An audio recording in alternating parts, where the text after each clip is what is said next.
There are truths about your mind that most people never dare to look at. They hide behind laughter, success, and the polite conversations of everyday life. But deep down, beneath all the noise and reason, something darker moves, quietly, invisibly, shaping everything you think you are. Freud called it the unconscious. And before anyone else, he saw what it really was: the secret architect of our pain, our desires, and the stories we tell ourselves to survive. Most people believe they are in control. They say things like, "I know what I want," or "I just have to make better decisions." But what if you don't really know what you want? What if every choice you make is a repetition of something ancient, something buried in your past, replaying itself again and again through your relationships, your fears, your need to be loved? That's what Freud discovered when he started listening, truly listening, to the people who came to him for help. They came with anxiety, obsessions, depression, strange physical symptoms that had no medical cause. But as they spoke, something remarkable happened. Beneath their words, hidden inside their stories, Freud began to hear another voice, the voice of the unconscious. It spoke in slips of the tongue, in dreams, in the little pauses between sentences, and what it said was terrifying: that we are not the masters of our own minds. When you look inside yourself, you probably see what you've been taught to see: your personality, your habits, maybe even your traumas. But Freud saw something much deeper, a hidden landscape of repressed desires, memories too painful to remember, and the secret wishes we pretend we don't have. He believed that most of our suffering doesn't come from the world around us, but from the wars we fight inside ourselves. Wars between what we feel and what we are allowed to feel, between who we are and who we think we should be. It's easy to dismiss Freud as outdated or too extreme. But when you start to observe your own behavior closely, the moments you sabotage yourself, the people you are drawn to for reasons you can't explain, the emotions that appear out of nowhere, you start to see that maybe he was right. Something unconscious is pulling the strings. And yet the truth Freud uncovered isn't just dark, it's liberating. Because once you begin to see what's really happening inside you, you stop living as a prisoner of your own defenses. You begin to understand why you repeat the same patterns, why love feels both necessary and terrifying, why you crave control but end up feeling powerless. You begin to see that your pain isn't random, it's meaningful. It's a message from the part of you that's been silenced. Before we go deeper, take a moment to breathe. This channel is a space for self-discovery, for looking inward without judgment, guided by the ideas that Freud introduced more than a century ago. If you want to keep exploring the truth about your own mind, consider subscribing. This isn't about theories or textbooks, it's about you, your feelings, your memories, and your hidden story. Now imagine this: you're a child again. The world feels enormous. Every look from your parents matters. Every word, every tone shapes how you see yourself. Freud believed that our earliest relationships don't just affect us, they create us. They become the blueprint for how we love, how we fear, how we expect others to treat us. And because a child's mind can't handle rejection, shame, or loss, it buries those feelings deep inside. But what is buried doesn't disappear, it waits. It waits in your adult life, in the way you react to criticism, the way you chase affection, the way you panic when someone pulls away. Freud called this the return of the repressed. What you refuse to feel will come back, disguised as something else. Anxiety, anger, perfectionism, addiction. Your unconscious remembers everything, even when you consciously forget. And here lies the dark truth. The very things you think you've overcome are still living within you, quietly directing your choices. You might call it fate. Freud would call it repetition. Pause for a second and think, what is one pattern you keep repeating even though it hurts you? A relationship that feels familiar in its pain, a fear that never really goes away. Share it in the comments below. You might simply write, "I'm beginning to see what I've been repeating." Your words might help someone else realize they're not alone in their inner war. When Freud first spoke about repression, society was shocked. The idea that good people could have unacceptable desires or that trauma could live on in the body was scandalous. But he saw that human beings are far more complex than the moral masks they wear. Behind every saintly smile, there's a shadow, a part that longs for what's forbidden, that envies, that hates, that loves too much. Freud didn't judge that part. He wanted to understand it. That's what makes his discovery both dark and compassionate. He believed that healing comes not from pretending to be pure, but from facing the impurity that's already there. The unconscious doesn't need to be destroyed, it needs to be understood. Because what we repress doesn't vanish. It just turns against us. Freud once wrote, "Where it was, their ego shall be." It means that the light of awareness should reach the dark corners of the psyche, that we must learn to speak the unspeakable within us. It's a painful process, because every defense you've built, every story you tell about yourself exists to keep those forbidden truths out of sight. But beneath that pain lies a strange kind of freedom. The freedom of finally knowing yourself, not the version you show the world, but the one you've been hiding even from yourself. That's the first step in transformation. Not changing, but understanding. Because once you truly understand your darkness, it loses its power to control you. Freud believed that dreams were the royal road to the unconscious, not because they predict the future, but because they reveal the past, the emotional truth that your waking mind cannot face. Every image, every symbol in your dream is a disguise for something forbidden. The dream speaks in code because the conscious mind would never allow the real message to appear. So it hides it behind absurd stories, strange faces, and shifting landscapes. When you dream of being chased, it might not be about fear of danger, but fear of desire. When you dream of falling, it might be the moment your defenses let go, exposing how fragile your control really is. Freud saw dreams not as nonsense, but as poetry written by the unconscious. Think about the last dream that stayed with you. Not the ordinary ones that dissolve with the morning light, but the one that made your chest tighten, the one that felt too real to be just imagination. What if that dream is trying to tell you something you're not ready to hear? What if it's your own mind begging you to stop running from yourself? In Freud's view, the unconscious doesn't care about politeness or social rules. It wants expression. It wants release. But because society teaches us to repress what we feel, especially anger, lust, envy, and pain, those emotions are buried alive, and what's buried alive seeks ways to return. You see it in your slips of the tongue, in your sarcasm, in the sudden emotions that burst out at the wrong time. The unconscious finds a way to speak, no matter how much you try to silence it. And this is where Freud's discovery becomes so painfully human. He realized that every symptom, every compulsion, every irrational fear is not just a problem to be fixed, but a message to be heard. The symptom is the language of the unconscious. It's the mind's way of saying, something inside me needs to be seen. When you ignore it, it grows louder. When you listen, it begins to soften. Freud didn't offer quick fixes. He believed that healing required honesty, a radical kind of honesty that most people avoid all their lives.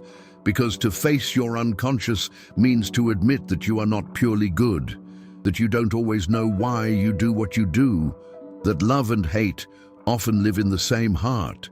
But he also believed that once you confront those truths, you begin to live more fully, more authentically. The tragedy of modern life is that we've replaced introspection with distraction. We scroll, we work, we chase validation, anything to avoid silence. But silence is where the truth begins to whisper. The same truth that Freud heard when his patients stopped pretending and simply spoke, letting their words wander into the territory of the forbidden. That's when the unconscious would reveal itself, not as a monster, but as a wounded child, still waiting to be heard. Imagine for a moment that you could sit across from Freud. He wouldn't lecture you. He would listen. He would wait as you talked about your dreams, your memories, your failures, your desires, and then gently he might say, "Tell me more about that." Because he knew that the cure is not in advice or judgment, but in understanding. He believed that talking itself, free, honest, unfiltered, was a form of liberation. That's why psychoanalysis became known as the talking cure. It's not easy to speak freely. Every word feels dangerous when you're used to hiding. But that's the paradox Freud uncovered. The more you hide from your inner truth, the more it controls you. You may think you've buried the past, but it's there, shaping your present in ways you don't see. Your unconscious remembers every rejection, every humiliation, every forbidden wish, and it speaks through your choices, your anxieties, your dreams. There's a moment in every human life when the illusion of control begins to crumble. Maybe it's after a breakup, when you realize you keep falling for the same type of person. Maybe it's when success doesn't bring the peace you expected. Maybe it's when anger or sadness erupts out of nowhere. Freud would say that this is the moment the unconscious knocks on the door, demanding to be acknowledged. If you're still here, listening, you're already on that path. You're willing to look inward, even if it scares you. And that's something most people never do. Take a moment now, pause this video if you need to, and write in the comments what you've discovered about yourself so far. Maybe it's a pattern you've noticed, or a dream that finally makes sense. You can write, "I'm beginning to listen to my unconscious." That one sentence could be the beginning of your healing. Now let's talk about the inner forces Freud described, the id, the ego, and the superego. These are not just abstract concepts. They are the living parts of your psyche, constantly negotiating with each other. The ID is your raw desire, the animal inside you that wants pleasure and avoids pain. It doesn't care about rules or morality. It just wants to feel alive. The superego, on the other hand, is the voice of authority, of conscience, of everything you were taught about right and wrong. It's the echo of your parents, your teachers, society itself, telling you who you should be. And between them stands the ego, trying to mediate, to keep peace between desire and duty. But this balance is fragile. When the superego is too strong, you live in guilt and self-criticism. When the ID dominates, you lose control to impulse. Most of us swing between these extremes, never realizing that our inner conflict isn't proof of weakness, it's proof of humanity. Freud didn't see the mind as something to perfect, but as something to understand. He believed that every civilization, every culture is built on repression, the sacrifices we make to live together. We suppress our instincts to maintain order, but the cost of that order is neurosis. Modern man, Freud said, is sick because he's too civilized. He's cut off from his instincts, his desires, his own aliveness, and yet without repression, chaos would reign. It's a paradox we all live inside. The price of being human is the pain of being divided within ourselves.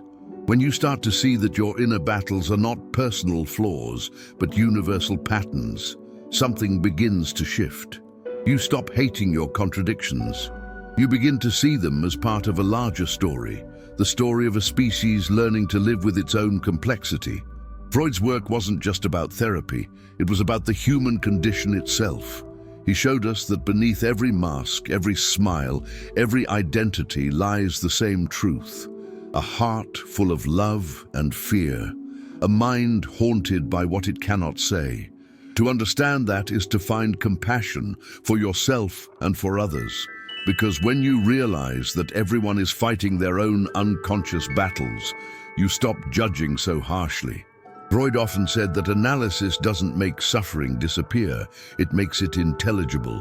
When you understand the meaning of your suffering, it changes its weight. Pain that's understood becomes bearable.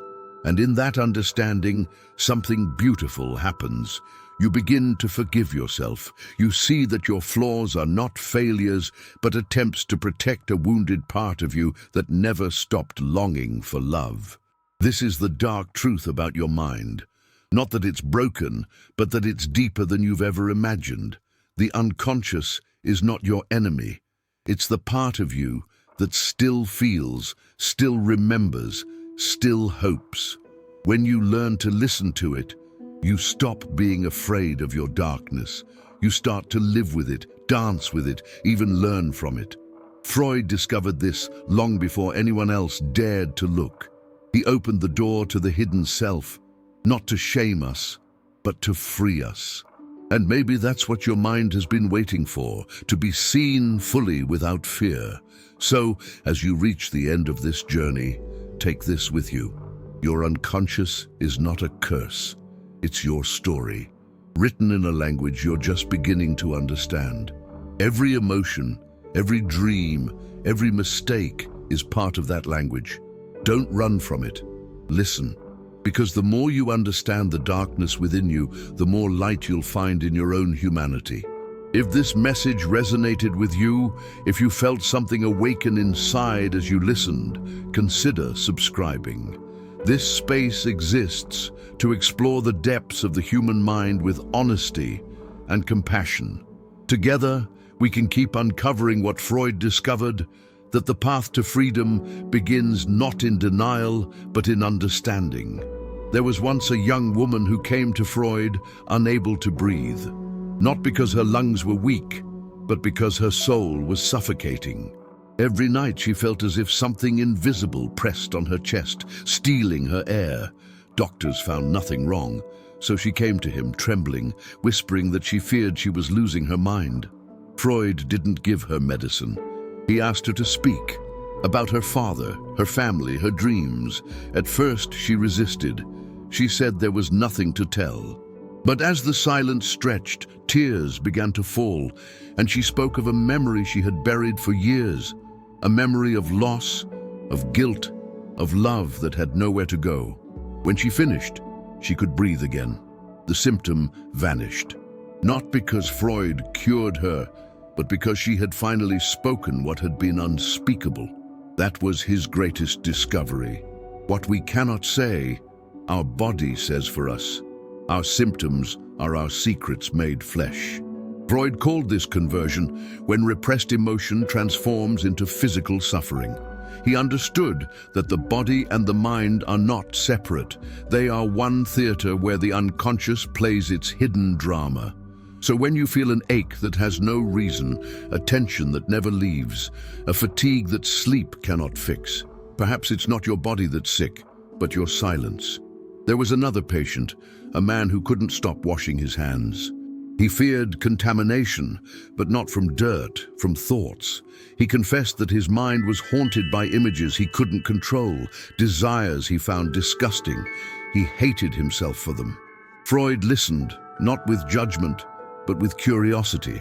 Slowly, the man revealed that what he feared most wasn't impurity, it was his own forbidden wishes.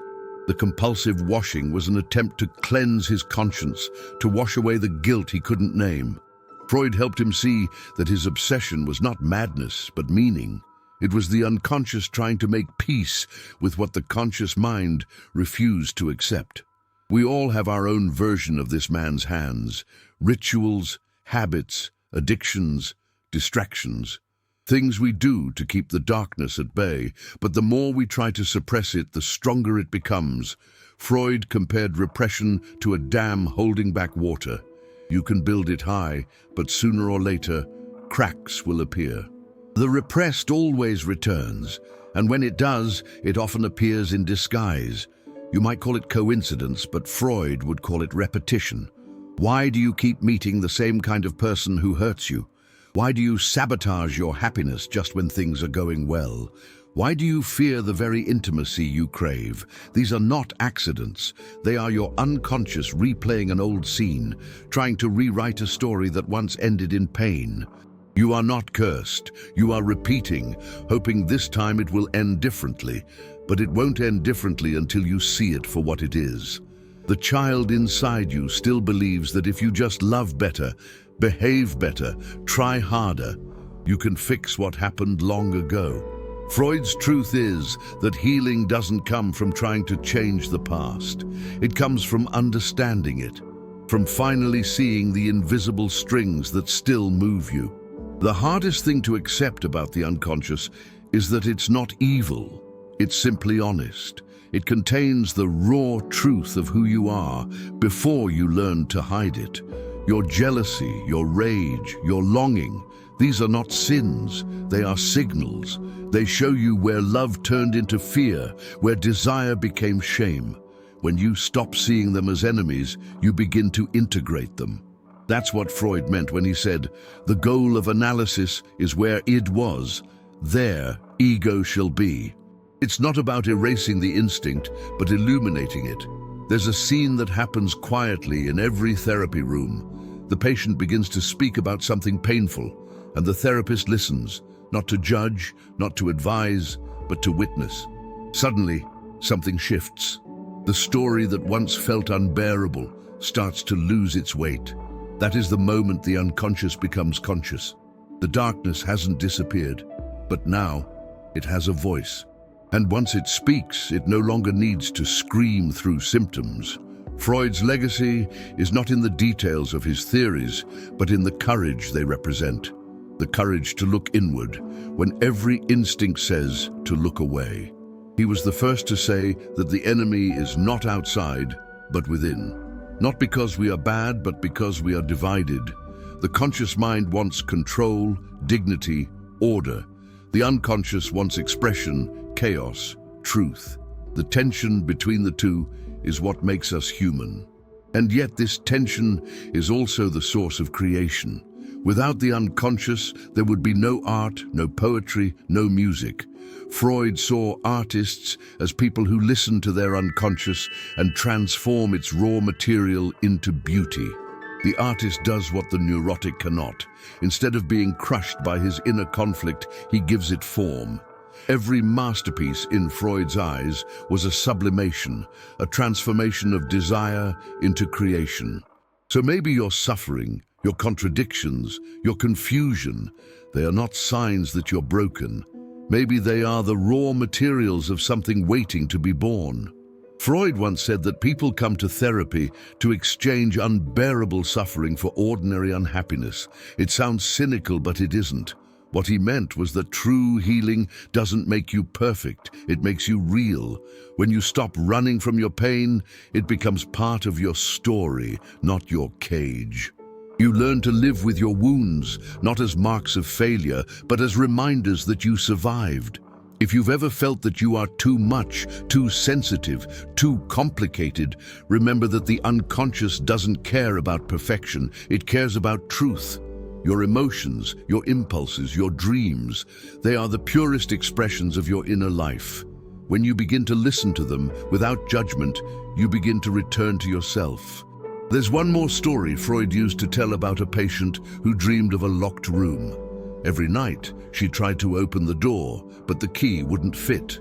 Freud told her, "The door is not locked by fate, it's locked by fear." And maybe that's the same door we all carry within us. Behind it are the memories we don't want to face, the truths we don't want to admit. But what if the fear is guarding not a monster, but a child, a part of you still waiting to be understood? That's the paradox of the human mind. We spend our lives avoiding the very feelings that could set us free. We chase love, success, and control, hoping they will silence the inner noise. But the unconscious doesn't want silence. It wants dialogue. It wants you to listen. So tonight, when you close your eyes, listen to the quiet beneath your thoughts. Notice the images that drift through your mind, the faces, the rooms, the fragments of memory. Don't push them away. Ask them what they're trying to tell you. You might be surprised by the answer. And when you wake, remember this. The dark truth about your mind is not that it hides evil, but that it hides truth. Freud discovered it before anyone else dared to look, and he handed us a mirror. Most people are too afraid to use it. But if you do, If you have the courage to see yourself as you are, you will find something unexpected behind the darkness. You will find compassion. You will see that your suffering was never meaningless. It was your mind's way of asking for understanding. You can begin right now. Take a deep breath. Feel the weight of your own thoughts. They are not your enemies. They are parts of you trying to come home. If something in this story resonated with you, if you felt the echo of your own experience in these words, I invite you to write in the comments what you discovered tonight. Maybe just one sentence. I'm learning to face my unconscious. Your words might be the light someone else needs to see their own shadow. And if you want to keep walking this path, exploring the mysteries of your mind, not with fear, but with curiosity, consider subscribing. This space exists to make sense of the darkness, to transform it into understanding.